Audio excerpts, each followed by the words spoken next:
ଏବେ ଭୁବନେଶ୍ୱର ଆଞ୍ଚଳିକ ପାଣିପାଗ କେନ୍ଦ୍ରରୁ ଯାହା ସୂଚନା ମିଳିଛି, ରାଜ୍ୟରେ ଆଜି ବିଜୁଳି ଘଡ଼ଘଡ଼ି ସହ ବର୍ଷା ହେବ। 21 ଜିଲ୍ଲାକୁ ଏନେଇ ୟେଲୋ ୱାର୍ଣ୍ଣିଂ ଜାରି କରାଯାଇଛି।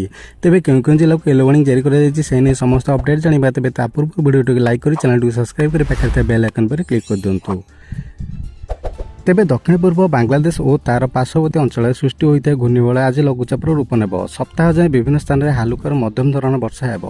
ଆଜି ବିଜୁଳି ଘଡ଼ଘଡ଼ି ସହ ବର୍ଷା ପାଇଁ 21 ଜିଲ୍ଲାକୁ ୟେଲୋ ଆଲର୍ଟ ଜାରି କରାଯାଇଛି। ଏହି ଜିଲ୍ଲାଗୁଡ଼ିକ ହେଲା ବାଲେଶ୍ୱର, ଭଦ୍ରକ, ଯାଜପୁର, କେନ୍ଦ୍ରାପଡ଼ା, କଟକ, ଜଗତସିଂହପୁର, ପୁରୀ, ଖୋର୍ଦ୍ଧା, ନୟାଗଡ଼, ଗଞ୍ଜାମ, ଗଜପତି, ମୟୂରଭଞ୍ଜ, କେଉଁଝର, କୋରାପୁଟ, ମାଲକାନଗିରି, ରାୟଗଡ଼ା, ଢେଙ୍କାନାଳ, ଯାଜପୁର, କଳାହାଣ୍ଡି, କନ୍ଧମାଳ ଓ ନବରଙ୍ଗପୁର। ତେବେ 7 ତାରିଖ ଯାଏଁ ବିଶେଷ ବର୍ଷା ନଥିବା ବେଳେ 8 ତାରିଖ ବେଳକୁ ବର୍ଷାର ପରିମାଣ ଏବଂ ବିସ୍ତୃତ ବଢ଼ିବାର ସମ୍ଭାବନା ରହିଛି।